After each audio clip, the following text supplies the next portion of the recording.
Bonjour à tous, je vais vous expliquer aujourd'hui la leçon de la condition dans le manuel parcours de français, 3e année collège.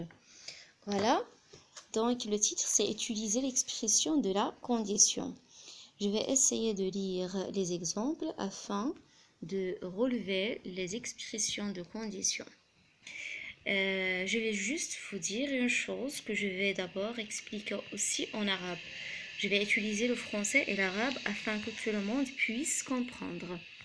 Donc, l'exemple A. Madame Loisel se rend compte qu'elle a perdu sa rivière de diamants. Tu es sûr que tu avais encore la rivière de diamants qui est dans le bal? Oui, je l'ai touchée dans le vestibule du ministre. Mais si tu l'avais perdue dans la rue, nous l'aurions entendue tomber. Elle doit être dans le fiacre. Oui, c'est probable. Ici, il s'agit d'un extrait de la nouvelle à parure de Guy de Maupassant. Donc, ce que nous concerne ici dans cet extrait-là, c'est si tu l'avais perdu dans la rue, nous l'aurions entendu tomber. Dans cette phrase, il y a la proposition de condition. Voilà, c'est si tu l'avais perdu dans la rue. Proposition de la condition. Pourquoi? Parce qu'elle commence par l'expression si. إذن في هذه الجملة لدينا عبارة شرط. هذه هي عبارة الشرط تبتدئ بالأسلوب سي. كما la condition normalement c'est une leçon qui a de relation avec l'hypothèse. Avec une autre leçon, c'est exprimer l'hypothèse. Je vais l'expliquer après. Donc si ici, dans cette phrase-là, exprime aussi l'hypothèse. Et c'est le personnage qui parle dans cette réplique-là, qui dit la réplique, exprime une hypothèse. Si tu l'avais perdu dans la rue, donc nous l'aurions entendu tomber. Donc ici, on ne sait pas vraiment est-ce qu'il est tombé ou pas. Donc c'est pour cela qu'on utilise si.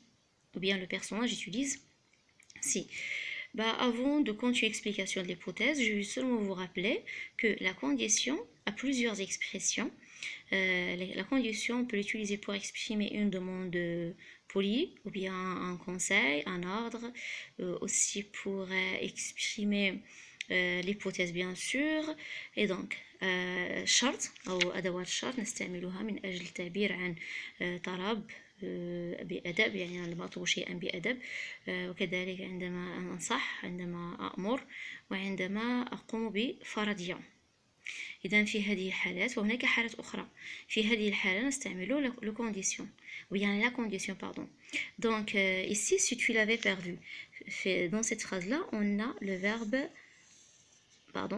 avait perdu. Donc virgule, puis virgule est très importante, et aurions entendu. Donc on a si plus, voilà, je vais expliquer. Et c'est dans cette feuille-là, on a si plus le temps, c'est avait perdu, donc plus que parfait.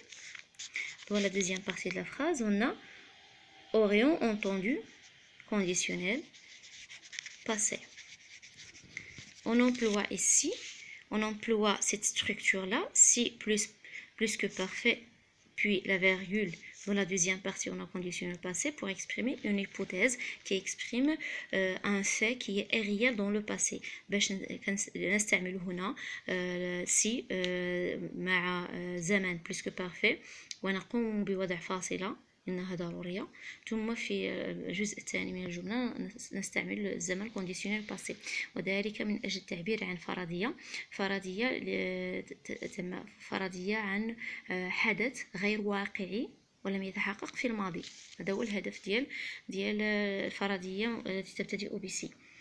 إذا هناك، قبل أن نتحول إلى الأمثلة الموالية، سأشرح بعض الأمثلة أو بعض الحالات الأخرى التي نستعمل فيها سي. هناك 3 حالتين أخرين، يعني 3 حالات.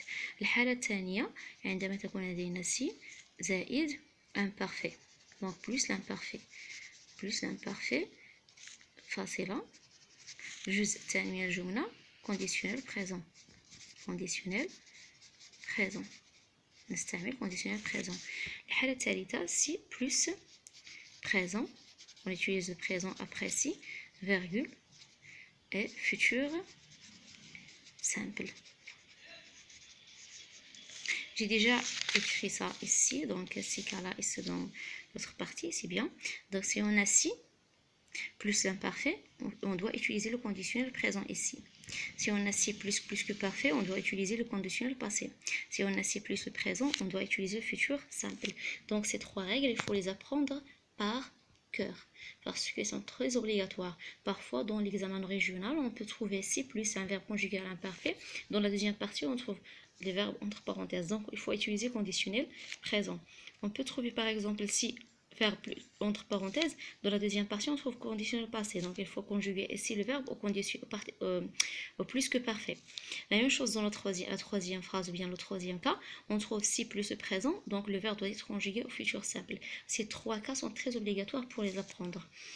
On passe donc à la à la deuxième partie de la leçon.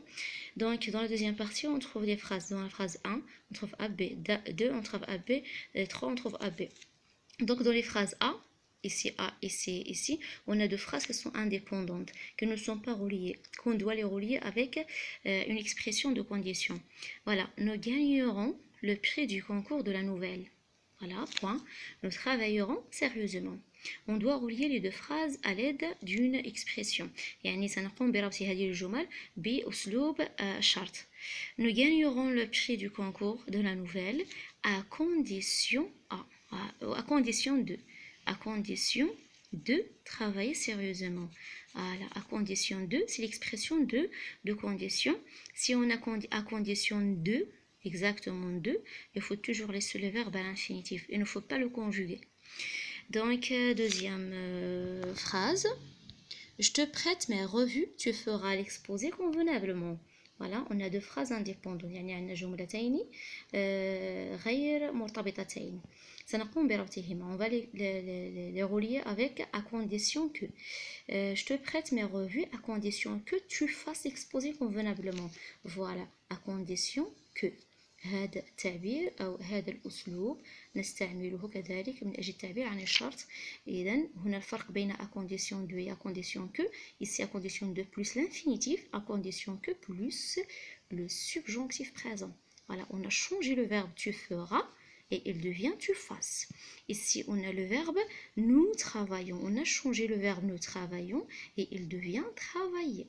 Donc toujours le verbe marche avec l'expression يعني يكون مرتبط بهذا الأسلوب يعني نغير الفعل انطلاقا من الأسلوب الذي نقوم باستعماله. بالنسبة للمثال الثالث on a la même chose, c'est la même structure que j'ai déjà expliqué, si plus l'imparfait, ainsi de suite. Voilà, si on m'offre une nouvelle, je la lirai en 2 jours.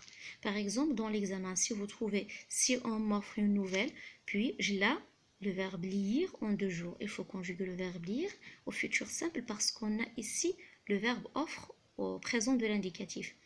Si on m'offrait une nouvelle, je la lirai en 2 jours. Par exemple, dans l'examen, si vous trouvez dans la phrase comme ça, si on m'offre, ou bien on m'offrait, avec ER à la fin, entre parenthèses, on a le verbe conjugué ici, lirait au conditionnel présent. Donc, on doit conjuguer le verbe ici à l'imparfait. Donc, c'est pour cela, j'insiste toujours sur ces règles-là et les apprendre par cœur. Si plus imparfait, de la première partie de la phrase, virgule, la deuxième partie, on va conjuguer le verbe au conditionnel présent, et ainsi de suite. Mais, juste, je vais dire une chose. Les deux propositions se déplacent. On peut commencer ici par conditionnel présent, ici par si imparfait. Par exemple, si on a par exemple l'exemple par exemple si, je vais essayer d'écrire si j'avais de l'argent par exemple, si j'avais de l'argent, je voyagerais par exemple. Voilà, donc j'utilise ici si plus quoi? Est-ce que l'imparfait plus que le parfait bien présent? Très bien, c'est l'imparfait. J'avais de l'argent, je voyagerai, bien sûr, c'est le conditionnel présent. On peut dire je voyagerai, virgule, si. Non, on va pas mettre virgule donc. Bravo, on va pas mettre virgule. Donc je voyagerai si j'avais de l'argent. Ici, on ne va pas mettre virgule. Donc, je voyagerais si j'avais de l'argent. Voilà. Bien sûr, ici la majuscule. Donc, si on commence par si, c'est très obligatoire de mettre la virgule pour continuer le reste de la phrase. Si on commence par la proposition je voyagerai, si, donc si S minuscule, on ne met pas la virgule. J'espère que vous avez bien compris ici. Donc, je passe maintenant à je m'entraîne. C'est un exercice, pardon. Donc, l'exercice, voilà. J'essaie de bien, voilà. Je m'entraîne. Je conjugue les verbes, entre parenthèses, au temps et en mode convenable. Si la passe de mon coéquipier est précise, l'attaquant, le verbe marqué, le but. B. Je t'achèterai un cadeau à condition que les magasins, le verbe être, ouverts. Si vous appliquez la règle convenablement, vous, le verbe avoir, de bons résultats. Je prendrai de belles photos à condition d'avoir une caméra sophistiquée. 2. Je complète les phrases suivantes pour exprimer une condition. Voilà, donc A, B et C, vous allez donc compléter avec les propositions convenables. Il y a dans A, à condition d'arriver à l'heure. Donc, vous allez commencer par une proposition de votre choix. Moi, dans la boîte de description, je vais vous écrire plusieurs choix. Comme ça, vous allez donc corriger. Vous allez savoir est-ce que ce que vous faites est correct ou pas. Nous ferons une exécution à condition que, pardon, c'est pas exécution, c'est excursion. Nous ferons une excursion à condition que, si son père acceptait, il. Et voilà, donc 1, ça suffit de faire exercice 1 et 2. Faites seulement attention pour l'exercice 1, il y a des expressions. Il y a l'expression si dans la phrase A, la phrase B, il y a l'expression à condition que, la phrase C, il y a si, la phrase D, il y a à condition de. Donc, j'espère que vous allez bien faire ces exercices-là. Confirmez donc dans la boîte de description pour faire le corrigé. Vous allez trouver le corrigé d'exercice 1 et 2 bien sûr. Et à la prochaine fois, Inch'Allah. Ne vous oubliez pas de vous commenter, de mettre like et de vous abonner dans ma chaîne pour recevoir d'autres leçons. Au revoir.